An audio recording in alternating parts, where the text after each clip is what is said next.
చూడండమ్మా, నేను electronics, communications, అదేవిధంగా రూరల్ డెవలప్మెంట్ మినిస్టర్ని.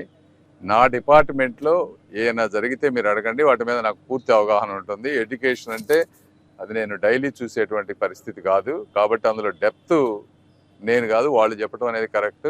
బట్ ఎక్కడైనా సరే చాలా అది ఇన్కన్వీనియన్స్ ఎవరికైనా కూడా. ఇంతమందికి మళ్ళీ ఎగ్జామ్ తీసుకోవాలంటే చాలా ఇన్కన్వీనియన్స్. దీనికి ఏంటంటే ఒక లాంగ్ టర్మ్గా స్ట్రక్చరల్ రీఫార్మ్స్ వచ్చినప్పుడు ఇవన్నీ ఉండవు. అంటే ఒక ఎగ్జామ్ అనేది ఇట్లా కొంతమంది ఎప్పుడైతే కంట్రోల్ చేస్తారో, అవినీతి పరులు ఎక్కడైతే ఉంటారో, ఇవన్నీ కూడా అవినీతికి నిదర్శనాలు. ఎక్కడైనా కానీ అధికారులు కానీ ఒక గవర్నమెంట్ వ్యవస్థలో ఉన్నప్పుడు ఎంత పెద్ద గొప్ప మంత్రి కానీ, ముఖ్యమంత్రి కానీ, ప్రైమ్ మినిస్టర్ కానీ వాళ్ళు ఎంత పనిచేద్దాం అనుకున్నా సిస్టంలో ఉన్న వేలాది మందిని కంట్రోల్ చేయటం ఎవరి వల్ల కాదు.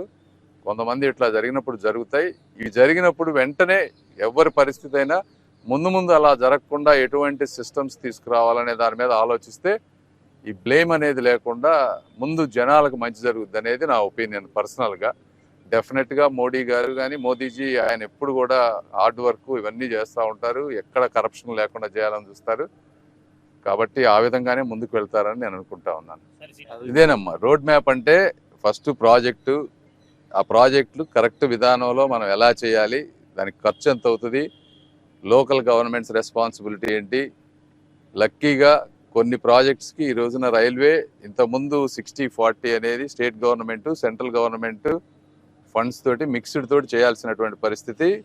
మీకు తెలుసు, జగన్మోహన్ రెడ్డి గారు లాస్ట్ 5 సంవత్సరాల్లో స్టేట్ గవర్నమెంట్ నుంచి ఇవి వ్యక్తిగత ప్రయోజనాలు కాదు కాబట్టి, బ్రిడ్జ్లు కానీ రోడ్లు కానీ వ్యక్తిగత ప్రయోజనాలు కాదు, రోడ్లు వీటిని కడితే ఓట్లు రావు అనే ఉద్దేశంతో వాటిని పూర్తిగా వదిలేశారు.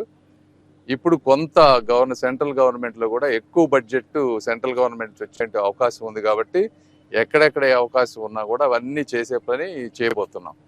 ఇవన్నీ కూడా టైం బౌండ్. ఏదైనా డిపిఆర్కి కానీ ఇంకో దానికి కానీ ప్రతి ఒక్కరికి ఆ సిచ్యువేషన్ బట్టి కొంతమందికి 30 రోజులు, కొంతమంది 45 రోజులు, కొన్నిటికి 60 రోజులు టైం పెట్టుకున్నాం. ఈ సంవత్సరం అవ్వలేని ఏమన్నా ఉంటే నెక్స్ట్ ఇయర్ ఫాలో అప్ చేసే విధంగా ప్రతి ఒక్కరికి ఒక టైం లైన్, ఒక డాష్ బోర్డు, దాని ప్రకారం ముందుకెళ్తాం.